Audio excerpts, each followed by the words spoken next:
श्लोक के अनुसार महादानार्थ रूपत्वाद याग भूम्यो कारणात् मद्भाव जनना देवी मध्यमिति अभिधीयते। कहते हैं मध्य विषयक एक उक्ति यहाँ देना आवश्यक है। इस उक्ति में साधना की पराकाष्ठा की उस अवस्था का वर्णन है। किसका? साधना की पराकाष्ठा की अवस्था का वर्णन है, जहां साधक ब्रह्मरंध्र के, ब्रह्मरंध्र यहां है, ब्रह्मरंध्र के सहस्त्रार क्षेत्र में प्राण सूर्य की ऊष्मा से सोम तत्व की सुधा से द्रवित होकर साधक के पूरे अस्तित्व में आनंद का रस टपकने लगता है। आनंद के अमृत से वो आमोदमय बन जाता है। ये जो अमृत की धारा है ना, यही मध्य है। तो सूर्य की ऊष्मा क्या है? सूर्य की ऊष्मा कहां से आती है? आपके तपस्या से। 3 सेंटर है हमारे यहां पर शरीर में। आपका जो नाभि चक्र है, नाभि का जो एरिया है वो जो है वो अग्नि का एरिया मेन, वहां पर खाना पचता है इत्यादि। आपका हृदय का जो एरिया है ये सूर्य का एरिया है, और जो यहाँ का जो एरिया है वो चंद्र का। जब हम तपस्या करते हैं तो ज़्यादातर लोग अन्न खाते हैं, तो अन्न खाने से क्या ज़्यादातर हमारी एनर्जी अन्न में चली जाती है, तो हम लोग अन्नमय कोश में रहते हैं। लेकिन जब हम तपस्या करने लगते हैं, ये ऊर्जा हमारी प्राण शक्ति वो जागने लगती है, हम धीरे धीरे प्राणमय कोश में आते हैं। वो जो अग्नि अभी तक खाना पचाने में लगी थी, वो अग्नि हमारे अंदर प्रज्वलित होती है तेजी से।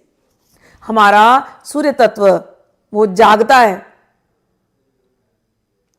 और ये जागने से वो जो ऊर्जा है पूरे नीचे से लेकर के यहाँ तक पहुँचती है। फिर पहुँचने के बाद कहते हैं ये चंद्र का स्थान है, यहाँ से चंद्र का द्रव वो पूरे शरीर में उतरता है। वो आनंद का द्रव पूरे शरीर में उतरता है। वो जो आनंद का द्रव्य है उसको कहा गया मध्य। बहुत से सिद्ध साधक उस सुधा धारा का पान कर मदमत हो जाते हैं और होते रहते हैं। श्लोक कहता है सोमधारा अक्षरे ध्यातु ब्रह्मरंध्राद्वरानने पीत्वानंदमयस्ताम यह स एव मध्य साधकः। मध्य साधक कौन है? यही मध्य साधक। सोमधारा छरेदिया, जब यहां से शांति की धारा बहने लगती है। सोम धारा यानी शांति की धारा। ब्रह्मानंद में एक आनंद बहने लगता है पूरे शरीर में। तो जब वो सोम धारा बह रही है, मतलब यहां से जो आनंद की जो धारा बहती है, उसी को कहते हैं मध्य। और उसको पी करके साधक ब्रह्मानंद की मादकता में अनुभूतियों से भर जाता है। समझ में आई मद्यपान तंत्र की? दारू पीने वाली नहीं। वो दारू पियोगे तो नीचे गए ना पूरा बुद्धि। तो यहां बुद्धि थोड़ी नीचे जा रही है, यहां पर मन थोड़ी ना नीचे जा रहा है। शराब पीने वाला तो उसकी क्या दशा होती है? अब जो लोग शराब पीते जानते हैं अपने मन की स्थिति, आपके मन की स्थिति क्या होगी। लेकिन साधक व्यक्ति, तांत्रिक व्यक्ति, वो शराब पी करके थोड़ी ना नीचे गिरता है। उसकी शराब ये थोड़ी ना है। तो मध्य क्या?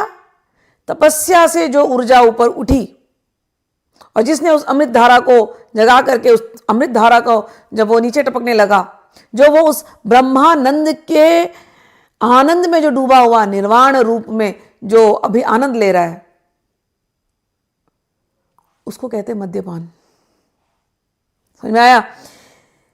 तो कौल संप्रदाय श्री विद्या साधना में भी जिस मद्य की चर्चा की गई है, उसके पीने में भी मद्य की उतनी ही उपयोगिता है जितने में साधना बाधित ना हो सके। नशे से पागल होने को निंदित कर्म कहा गया है, उसकी निंदा की गई है। और इसको, ये तो कोलार्णव तंत्र में कहा गया। और परशुराम तंत्र में क्या कहते हैं इसी संबंध में, मद्य सेवन के संदर्भ में औचित्य का विचार कर लेना चाहिए, क्या उचित है क्या अनुचित है, ठीक है। और उसके बाद इसकी मुख्य जो विचारणीय बातें निम्नलिखित हैं। मद्य बनता कैसे है, उसका पूरा प्रोसेस है। तो किसको हमको मद्य कैसे लेना है, तो कह रहे हैं यदि मद्य किसी पेड़ या पौधे वनस्पति आदि से निर्मित हो। कहने का अर्थ है हमारे यहाँ आयुर्वेद में आसव और अरिष्ट, अरिष्ट जो होते जड़ से बनते थे और आसव फल फूल के रसों से बनते हैं। इनका अल्कोहलिक कंटेंट उतना नहीं होता जितना अभी के शराबों में जो लोग आप लोग बाजार से खरीदते हो उसमें होता है। तो ये फल के जो आसव, ये आयुर्वेद में दवा जैसे यूज होते हैं। कोई बहुत ठंडे प्रदेशों में है, समझो कोई तिब्बत में बैठा है, तिब्बत आप लोग जानते कैसा है, कोई लद्दाख में बैठा है, कोई कश्मीर के एकदम मतलब ऊंचे पहाड़ में बैठ करके तांत्रिक साधना कर रहा है, क्योंकि ये तंत्र को क्षेत्र था। तो ऐसी ठंडी क्षेत्रों में ये आसव लेने की छूट दी गई। उसको लोगों ने अर्थ का अनर्थ लगा करके, शहरों में आप रह रहे, आपको लेने की जरूरत नहीं है, आप लोगे तो निंदा है। वो वहां बैठा बेचारा तिब्बत में कोई साधना कर रहा है, किसी मठ मंदिर में, किसी जो भी वहां पर, तो उसको गर्मी देने के लिए वो आसव जरूरी है, तो उसके लिए अलाउड है, तुम्हारे लिए नहीं।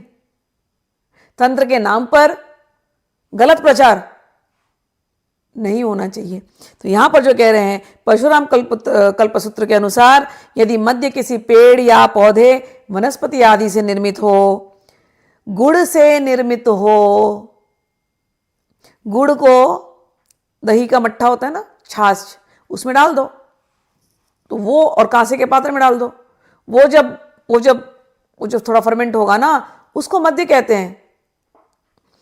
औषधियों या अन्नों को पीस के बनाई गई हो, सुन लो शब्द, औषधि। वृक्षों की छाल से निर्मित हो, सुन लो, ये मध्य के प्रोसेस बता रहे, इंग्रेडिएंट्स। फूलों से या महुआ के फूलों से बनी हो, देखते और पीते ही मन प्रसन्न हो जाए, मदमत ना कर आनंद विवल बनाने में सक्षम हो। क्या कह रहे हैं, मदमत ना करे, नशे में धूत और उल्टियां कर रहे हैं, पता ही नहीं है कि हाँ मन किधर दूषित हो रहे हैं। गटर में गिरने वाले लोगों को नहीं तांत्रिक कहा जाता,